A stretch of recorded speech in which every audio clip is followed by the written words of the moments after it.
بسم اللہ الرحمن الرحیم۔ میرا نام ڈاکٹر رضا اللہ ہے اور یہاں حیدرآباد میڈیکل کمپلیکس میں as a assistant professor of pulmonology and critical care کام کر رہا ہوں۔ آج ہائی نون کی طرف سے یہ مجھے موقع ملا ہے کہ آپ لوگوں سے مخاطب ہوں اور COPD جو ایک بہت کامن ڈیزیز ہے تو اس کے بارے میں آپ سے بات کر سکوں۔ تو COPD بیسیکلی یہ ہے کہ یہ ایک سانس کی بیماری ہے بیسیکلی، اور اس میں 3-4 علامات ہوتے ہیں۔ اس میں آپ کی سانس کی تنگی ہوتی ہے، ساتھ میں آپ کی بلغم آتی ہے اور کھانسی ہوتی ہے۔ اسپیسیفکلی ہم کوشش کریں گے کہ اپنے کیونکہ عام لوگ اس کو دیکھیں گے، اس سے فائدہ اٹھائیں گے، تو ہم کوشش کریں گے کہ سادہ الفاظ میں اس کو بیان کر سکیں۔ تو یہ 3 علامات نہیں ہوتے، یہ آپ کے COPD کے بیسک علامات ہوتے ہیں، اور اگر یہ علامات آپ کو ہو تو آپ سمجھ سکتے ہیں کہ مجھے شاید یہ بیماری ہو۔ اب بیسیکلی یہ ہے کہ یہ کس کو ہوتا ہے اور کیوں ہوتا ہے، تو یہ بڑا پریونٹیبل مینس کہ آپ اس کو ہونے سے روک سکتے ہیں۔ تو اس کے لیے سب سے امپارٹنٹ یہ ہے کہ ایک تو یہ ایلڈرلی جو ہمارے بڑے لوگ ہوتے ہیں اس کی ڈیزیز ہوتی ہے، خاص کر 45-50 کے بعد جو موسٹلی اس کی پاسبلٹی زیادہ ہو جاتی ہے۔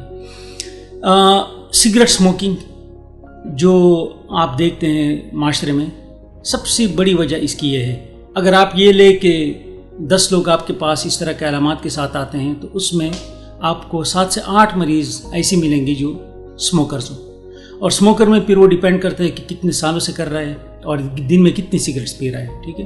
تو اگر خدا نخواستہ آپ اسموکر ہے، ٹھیک ہے، تو کوشش کریں کہ اس کی اماؤنٹ کو کم کر دیں، اور سب سے بہتر طریقہ تو یہ ہے کہ آپ سگریٹ اسموکنگ کو کم کر دیں۔ اس کے علاوہ باقی علامات، باقی جو اس کے ہونے کی وجہ ہے وہ یہ ہے کہ آپ کی جو انوائرنمنٹ ہے، ماحول، اس میں گھر کتنا ہے، یہاں پہ کارخانہ وغیرہ تو نہیں لگے ہوئے ہیں، باقی گرد و غبار، اگر آپ سٹی جاتے ہیں تو وہاں پہ دھواں اڑتا ہے، خاص کر گاڑیوں کے جو، تو اس سے اپنے آپ کو بچائیں، ماسک وغیرہ ضرور پہنیں، ٹھیک ہے۔ کوشش کریں کہ ماحول کو آپ بھی صاف ستھرا رکھیں، ٹھیک ہے، اور ایسے ماحول میں نہ جائیں جہاں پہ یہ چیزیں زیادہ ہو۔ اپنے اگر آپ کے ساتھ کوئی دوست ہو سے جو آپ کو یا وہ اسموکنگ کرتے ہو تو اس کو بھی کوشش کرے کہ ایوائڈ کیا کرے، یا اگر اسموکنگ کر رہے ہو تو بند کمرے میں یا پھر بند جگہ میں اس کے ساتھ بالکل نہ بیٹھے، کیونکہ اس میں بھی ویسے ہی ہے جیسے آپ سگریٹ پیتے ہیں، ٹھیک ہے۔ اب اس کے یہ اگر علامات آپ کو ظاہر ہو رہے ہیں کسی پیشنٹ میں، ٹھیک ہے، تو اس کا مطلب یہ ہے کہ اس کو شاید اس کے چانسز زیادہ ہو کہ یہ بیماری اس کو نہ ہو، تو کوشش کرے کہ وہ اپنے ڈاکٹر سے اپنا معائنہ کروائیں۔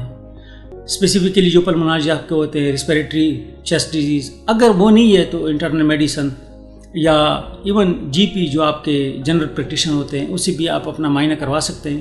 اس کے لیے کچھ ٹیسٹ وغیرہ ہوتے ہیں، وہ آپ کی دوربین وغیرہ سے اس کی چیک اپ ہوتی ہے، اور پھر آپ کو بتا دیتے ہیں کہ آپ کو یہ علامات اس بیماری کے ساتھ اس کا اسی کے مطابق آپ کی یہ بیماری ڈائگنوز ہوتی ہے کہ نہیں۔ اگر فار ایگزامپل آپ کو یہ بیماری ڈائگنوز ہوتی ہے تو یہ جتنا آپ ارلی سٹیج میں اس کو ڈائگنوز کر لیں، اس کی تشخیص ہو جائے، تو اس کا یہ فائدہ ہوگا کہ آپ شاید اس بیماری کو پروگریس ہونے سے بچائیں، یعنی زیادہ نہ ہو جائے، ٹھیک ہے۔ اس کے لیے آپ نے سگریٹ کو چھوڑنا ہے، ٹھیک ہے۔ پھر ڈاکٹر آپ کو مختلف چیزیں بتا دے گا، جس طرح میں نے آپ کو بتایا کہ اس کی جو کازنگ فیکٹرز ہے اس سے آپ نے اجتناب کرنا ہے۔ ساتھ میں آپ اچھی غذا کھائیں گے، ٹھیک ہے، ریگولر ایکسرسائز کریں گے۔ پھر کچھ میڈیکیشن ہوتی ہے، میڈیکیشن کا یہ فائدہ ہوتا ہے کہ آپ کی علامات اس کو بہت کم کر دیتا ہے۔ تو جب آپ کی بلغم کم ہوگی تو آپ سینے کے انفیکشن کے چانسز کم ہوں گے۔ جب آپ کو سانس کا مسئلہ زیادہ نہیں ہوگا تو آپ ایکسرسائز کر پائیں گے، آپ اپنے ڈیلی جو روزگار وہ اس میں آپ کو زیادہ دقت نہیں ہوگی، ٹھیک ہے۔ خاص کر اگر کھانسی ہو تو وہ بھی بڑی تکلیف دہ چیز ہوتی ہے، آپ کو پتہ ہے، تو دوائیں سے آپ کو ان چیزوں میں آرام ہوگا۔ دوسرا فائدہ اس کا یہ ہے کہ ایسے مریض آپ کو پتہ ہے کہ گاہے بگاہے وہ ہاسپٹل میں ایڈمٹ ہو جاتے ہیں، 3 دن 4 دن 5 دن تک وہ رہتے ہیں، کیونکہ اس کی آکسیجن کم ہو جاتی ہے، اس کو بلغم زیادہ ہو جانا شروع ہو جاتا ہے، اس کو سانس کی تنگی میں زیادہ تکلیف ہو جاتی ہے۔ تو دوائیاں آپ کو ان چیز سے بھی بچائے گا. اسی وجہ سے آپ نے اپنا پھر چیک اپ ارلی اور ضرور کروانا ہے کہ یہ چیزیں آپ میں نہ ہو، کیونکہ جب آپ کو اتنا مسئلہ زیادہ ہو جاتا ہے کہ آپ کو ایڈمیشن کی ضرورت پڑے، اس کا مطلب یہ کہ آپ کی سانس کی تنگی زیادہ ہو رہی ہے، اور یہ جتنا آپ کو یہ ایپیسوڈ زیادہ ہوں گے اتنا زیادہ آپ کو سانس کی کمزوری وہ زیادہ ہوتی جائے گی. تو اس سے اپنے آپ کو بچانا ہے. آپ نے ویکسینیشن ضرور کرانی ہے. ہر سال آپ نے زکام کی ویکسین لگانی ہے، کیونکہ ایسے مریضوں میں اگر زکام ہو جائے تو وہ زکام عام لوگوں کی طرح نہیں ہوتا، اس میں مسئلے ہو جاتے ہیں. تو آپ نے اپنی ویکسین ضرور کرانی ہے. اگر آپ 60 سال سے کم ہے تو آپ ہر 5 سال کے بعد نمونیا کا ویکسین بھی لگائیں. ٹھیک ہے. دوائیاں آپ نے ریگولر استعمال کرنی ہے. مختلف قسم کی دوائیاں ہوتی ہیں. اینٹی بایوٹک کی تو ضرورت پڑتی ہے آن آف، زیادہ تر آپ کو انہیلر کی ضرورت ہوتی ہے.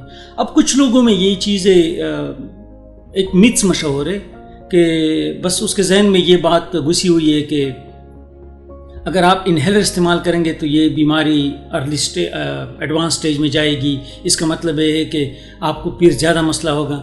نہیں، یہ قطعاً یہ بالکل غلط ہے. ایک تو یہ ہے کہ آپ جب انہیلر استعمال کریں گے تو یہ سب سے سیف ڈرگ ہے. اس کے سسٹمک ایفیکٹس یعنی باقی بدن پہ اس کا اثر بہت کم ہوتا ہے. ٹھیک ہے. یہ اسپیسیفکلی آپ کے سینے کے جو مسائل ہے اس کو صرف ایڈریس کرے گا. دوسری بات اس میں یہ ہے کہ جب آپ استعمال کریں گے تو آپ کو ہاسپٹل میں ایڈمیشن اور اس کی ضرورت کم ہوگی، جس سے آپ کی جو لنگس کی صحت ہے اس کو مینٹین کرنے میں آپ کو مدد ملے گی. تو ان چیزوں میں بالکل نہ آئے. ٹھیک ہے. آپ نے ریگولر دوائی استعمال کرنی ہے، اپنی ریگولر چیک اپ کروانی ہے. ٹھیک ہے. اور سب سے امپارٹنٹ جو چیز ہے وہ یہ ہے کہ آپ نے سگریٹ کو بند کرنا ہے. اپنے دوست ایسے رکھے جو اسموکر نہ ہو. وقتاً فوقتاً انشاءاللہ ہم آپ کو اور بھی ریسپیریٹری ڈیزیز کے متعلق انفارمیشن پرووائڈ کریں گے.